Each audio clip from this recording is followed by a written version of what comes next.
eu pensava assim, eu já li a Bíblia mais de 7 vezes de capa a capa, já estudei, tive a oportunidade de estudar fora também. Como que eu não via a questão do sábado? Como que eu não enxergava? E aí foi muito difícil, por causa do preconceito, e aí eu cheguei numa conclusão, bem, eu vou guardar o sábado, só que eu vou guardar aqui mesmo na minha igreja. Não preciso ser adventista para guardar o sábado. E comecei a tentar guardar o sábado ali, o Luiz me ajudando, me mostrando, me ensinando. Aí os livros eu já não queimava mais, comecei a ler, a devorar. Aí na escola bíblica dominical comecei a ensinar sobre o sábado, que já foi um choque com a igreja, porque o conselho da minha igreja me chamou e disse, pastor, o que está acontecendo? A gente está percebendo aí que o senhor está meio confundindo a questão doutrinária. E aí me chamaram a atenção e eu continuei pesquisando, e eu continuei buscando, né? E o Luiz fez 40 madrugadas, que é um projeto que a igreja tem, e nos 40 madrugadas ele pediu para Deus, Deus, não deixe o pastor William dormir enquanto não conhecer a verdade. Então assim, de um lado, Luiz me amando e orando, e de outro lado esse conflito de busca, de conhecimento, de ir atrás. Quando eu trouxe um DVD do pastor Luiz Gonçalves, que depois eu o conheci, na Associação Paulista Central, aqui em Campinas, e ele me deu de presente. E eu levei e entreguei para cada membro da minha igreja, para cada família. E aí nós fomos num encontro em Avaré, um encontro da Igreja Adventista. E nesse encontro... Nós, quem você diz? Você? Eu e a minha liderança. Você e a sua liderança. Porque essa verdade eu não queria só para mim. Eu queria para todos. No momento que eu descobri que o sábado era o dia do Senhor e deveria ser guardado, é como eu disse, eu não pensava em ser adventista. Eu queria guardar a verdade bíblica com aquele povo que eu amava. Alguns eu havia batizado, feito casamento, apresentado filho. Então eu queria estar ali com eles e queria a salvação deles. Então não era simplesmente para mim. Como pastor deles, eu queria que eles também conhecessem. E aí depois que eu entreguei isso para cada um, que aí o conselho me chamou novamente e disse, pastor, desse jeito não dá. E eu tive que abrir a Bíblia com o conselho e dizer assim, está aqui, me mostra o que seja contrário. E aí eles disseram, não tem como mais. Aí eu percebi que seria impossível eu continuar sendo pastor da minha denominação e guardando o sábado lá. E aí eu tive que tomar a decisão. A minha esposa saiu chorando, porque a gente estava muito certo daquilo que a gente estava crendo. Era muito verdadeiro para nós, era muito belo, era muito lindo. Então não tinha como a gente se calar, não tinha como mais a gente fechar os olhos. Foram 2 anos e 3 meses buscando todas as objeções, lendo todos os livros contra e a favor. E nós chegamos a uma conclusão, o sábado é o dia do Senhor. E a segunda conclusão qual que foi? A igreja adventista é a igreja de Deus. Então você falar isso para suas ovelhas, para as pessoas que te amam, para minha mãe, para minha avó. Sim. Então isso foi o mais difícil.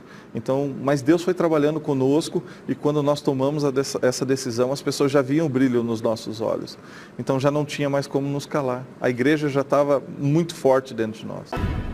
E chegou o momento que eu falei para minha esposa, eu vou pregar sobre a guarda do sábado na minha igreja. Olha! E com certeza Deus vai prover para nós o que nós vamos precisar daqui para frente. E aí foi no dia 7 de dezembro de 2002 que eu preguei sobre a guarda do sábado dentro da igreja luterana. Gente! Com mais ou menos umas 600 pessoas presentes. E aquilo foi assim, eu preguei sobre Isaías 56, dos versos 1 a 7, onde diz que o sábado não foi dado somente para o povo judeu. Que o sábado foi dado para todos os povos, línguas, nações. E eu preguei sobre isso. E falei na igreja claramente, falei assim, eu disse, e a partir de hoje, nós, como família pastoral, nós vamos começar a guardar o sábado. Aquele sermão daquela noite foi assim uma decisão realmente de uma nova caminhada. Nós, naquela noite, sentimos que a gente estava tomando um outro rumo. Que realmente não teria mais como continuar ali se não pudéssemos continuar pregando o que está na palavra de Deus, né? Esse pessoal, logo que eu preguei sobre isso, eles levaram ao conhecimento do pastor presidente sinodal. Nós, adventistas, pastor presidente de uma associação. Lá é pastor presidente sinodal. É mais ou menos uma estruturação parecida. Levaram o conhecimento dele, mas como era final de ano, o pastor disse assim, e eles gostavam muito de nós, da nossa família, ele disse assim, não, deixa o pastor Brandt tirar suas férias, agora em dezembro, volta em janeiro, se organiza. E no mês de março acontece o concílio de pastores. E naquele concílio de pastores, Na chegada, o pastor presidente me chamou de lado um pouquinho e disse assim: pastor Brandt, nós precisamos conversar um pouquinho antes do início das nossas reuniões do concílio. Preciso esclarecer algumas coisinhas contigo. Foi então que a gente saiu para uma conversa. E aí o pastor me disse assim: pastor, da sua paróquia me vêm algumas reclamações. A sua forma de batizar mudou, você está fazendo diferente. E além disso, ele disse assim: pastor, você pregou que o verdadeiro dia de guarda é o sábado e não o domingo. E aí ele me disse assim: você sabe que essa não é a doutrina luterana. Eu fiquei assim em silêncio um pouquinho. Eu disse: pastor, eu sei que não é a doutrina luterana. Mas, pastor, na Bíblia somente fala do sábado como dia do Senhor e como mandamento do Senhor. E em nenhum lugar diz que esse dia foi mudado. Aí ele me disse assim, ele disse: tudo bem, nós estamos propondo para você que você se retrate, que você volte atrás. Nós gostamos de você, gostamos da família, e a gente gostaria que você se retratasse, voltasse atrás, que você voltasse para a sua igreja e que dissesse para a sua igreja que você estava equivocado. Olha só. Que você leu um livro e esse livro bagunçou a sua cabeça, mas que você vai deixar tudo isso de lado e vai continuar sendo o pastor que você sempre foi. Foi aí então que eu falei para ele, eu disse: pastor, eu acho difícil. Eu hoje diria para ti assim, que eu não vou me retratar. Olha. Porque estou convicto dessas verdades. Porque não são ensinamentos de uma igreja, mas são verdades bíblicas. E aí ele me disse assim, e você está disposto a pagar o preço? Você está disposto a pagar o preço contigo, com sua esposa, com seus filhos? E quando ele disse: você está disposto a pagar o preço, a gente sabia do que ele estava se referindo. Né? Eu disse: pastor, eu estou disposto. E eu disse assim: se o Senhor esteve conosco até agora, se Deus nos abençoou até agora, eu acredito que Deus não vai nos abandonar, porque nós queremos agregar conhecimentos maiores e realmente fazer o que Deus nos manda na sua palavra. E aí ele me disse assim: tudo bem, está nas suas mãos. Porque até então eu pregava o contexto que eu conhecia. E aí eu me deparei com outras verdades que até então não tinham sido reveladas para mim. E eu me vi nessa obrigação: peraí, eu não posso segurar isso só para mim. Eu tenho que compartilhar. E isso fervia dentro do meu coração. Olha. E aí eu comecei a compartilhar com a congregação local, né, com o qual eu era responsável na ocasião. Comecei a compartilhar algumas verdades, como também os mandamentos de Deus, que até então eu tinha aprendido que tinham sido abolidos. Olha. Os 10 mandamentos. Eu tinha aprendido que Jesus tinha inaugurado a dispensação da graça, que é uma teologia dispensacionalista, né? Então, dentro desse contexto, eu entrei em choque. Eu falei: peraí, não, a graça ela sempre existiu, desde o princípio. Senão Adão e Eva, eles teriam morrido no ato do pecado, né? Então, eu me deparei com essas verdades e me senti na obrigação de compartilhar com as ovelhas. E até então comecei a compartilhar. Eu lembro exatamente, foi num domingo, porque o culto principal era no domingo. Então eu levei as verdades sobre os mandamentos de Deus. Os 5 pilares da verdade, né? Os mandamentos de Deus compõem um deles. Quando eu preguei sobre os 10 mandamentos, foi um choque.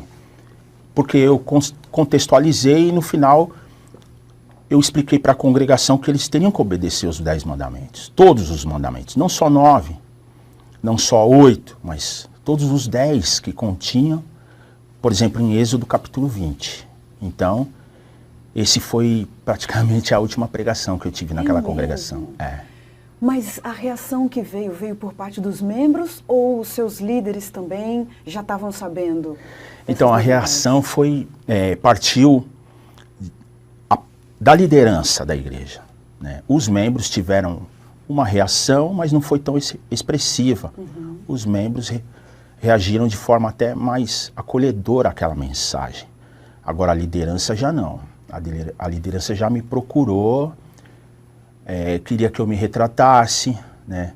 Então eles chegaram até mim e falaram assim: então, Marcelo, quer dizer que você está pregando sobre os 10 mandamentos? E citaram até de uma forma, né, de chacota. Não, você está tendo estudo bíblico para entender isso aí? Por que você está pregando essas coisas? Aí eu entendi, não, eu entendi na Bíblia que é verdade, e os mandamentos estão a vigor. Até então eu até citei, por exemplo, Apocalipse capítulo 11, versículo 19, que João, ele viu no céu o santuário, e abriu-se o céu e foi vista a Arca da Aliança. E o que tinha dentro da Arca da Aliança? Os 10 mandamentos. Então eu tive essa visão, compartilhei com a liderança e expliquei, não, os mandamentos estão em vigor e tem que ser obedecido. Você teve essa força de presença? Sim. Ali? E aí eu fui barrado, né? Eu fui pressionado. Ó, ou você se retrata ou nós vamos ser obrigados a desligar você. Mas eu já tinha tomado uma decisão. Você tomou a sua decisão definitiva? Então foi numa abordagem da liderança, né? A liderança me abordou e falou, Marcelo, ó, ou você tem que decidir. A liderança da outra denominação, qual eu pertencia, falou assim, Marcelo, você tem que decidir, porque pregando isso aí você não pode mais. Nós não queremos nos ver sem você, porque, querendo ou não, eu exerci uma boa liderança, não trazia problemas, né? Então eu cheguei num ponto que, dentro da Escritura Sagrada, eu me deparei com um verso. Apocalipse 18, verso 4. Porque estava uma verdadeira confusão na minha vida, né? Uma confusão religiosa, uma confusão de pensamentos, uma confusão total. E nesse versículo, Deus convida a sair daquela confusão, né? Deus, ele faz um convite para a humanidade, mas aquele convite foi pessoal para mim. Quando eu me deparei com esse verso, mesmo em choque com a liderança, eu decidi abraçar, então, todas as verdades que até então eu não conhecia. Eu decidi abraçar, né? Estava tendo conhecimento e abracei todas as verdades. Olha, abandonei tudo. Eu tenho que tomar uma decisão porque agora eu sei. Eu não posso me acovardar em pregar o Evangelho de Cristo na totalidade. Então, agora que sei, os membros da igreja que a mim foram dados para conduzir para os céus, precisam conhecer o Evangelho.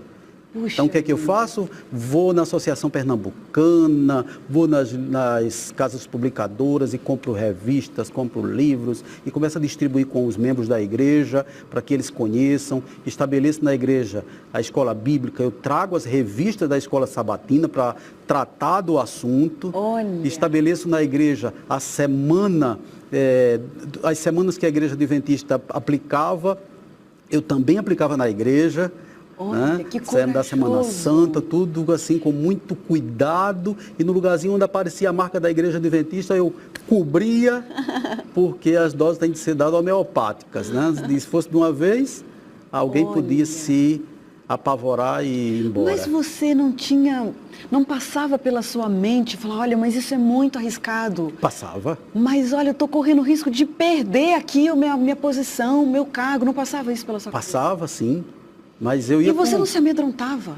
Um pouco, porque na época eu me sentia como um Lutero da vida, porque eu não queria nem abrir outra igreja, nem sair da igreja. Eu queria que a igreja, ao menos a igreja local, atentasse para a necessidade de obedecer a palavra de Deus.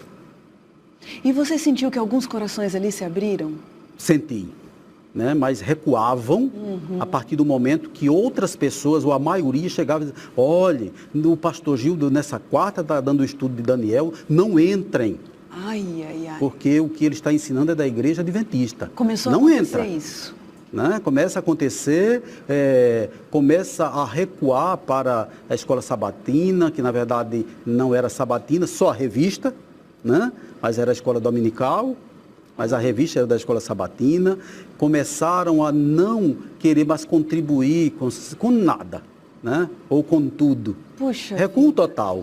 Mas deve ser difícil, né, Gildo, você ser um líder que de repente começa a entender uma certa rejeição, uma desaprovação por parte dos seus liderados? Muito. Tinha hora que eu procurava dizer assim, Senhor, eu não estou aguentando mais. Eu não estou aguentando mais, Senhor, porque a carga está pesada, o povo não quer. Eu não sei o que fazer, Senhor. Eu estou me sentindo um Josué, que o povo ficou todo desarrumado, porque servir ao mundo parecia ser melhor. E eu dizia assim, as coisas estão se repetindo durante a jornada do povo de Deus quando sai do Egito.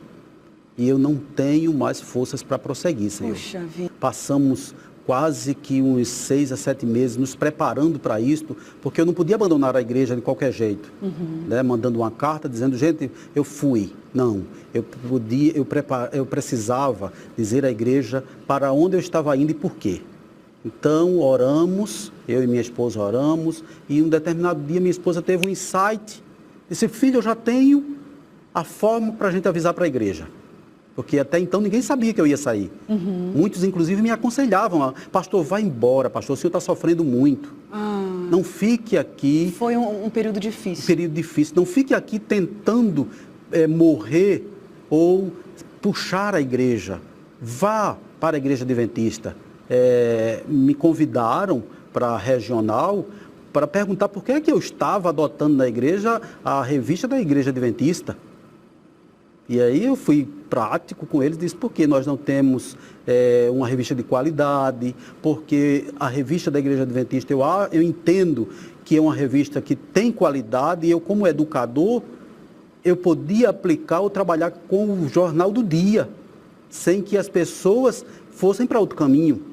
E assim eu fiz. Então, dia 4 de dezembro, ele estava lá para celebrar a ceia, celebrou a ceia, já havia ido na igreja outras vezes para me colocar em disciplina por conta das pregações, porque tinha algumas palavras na igreja que eu não podia falar mais. Eu não podia falar mais sexta-feira, porque já ficavam todos atentos e ele já vai falar do sábado. Eu não podia falar do domingo, ele vai voltar para o sábado. Né? Eu não podia falar sobre santuário, eu não podia falar sobre nada que a igreja adventista, à luz da Bíblia, prega para esclarecimento e preparar o povo para chegar nos céus. Você foi ficando numa situação difícil. Muito difícil. Foram me cercando. Pouco a pouco foram me cercando. Alguns de uma forma diretas, outras de uma forma indireta, mas foram me cercando. Desde alguns membros da igreja a alguns pastores na igreja, né?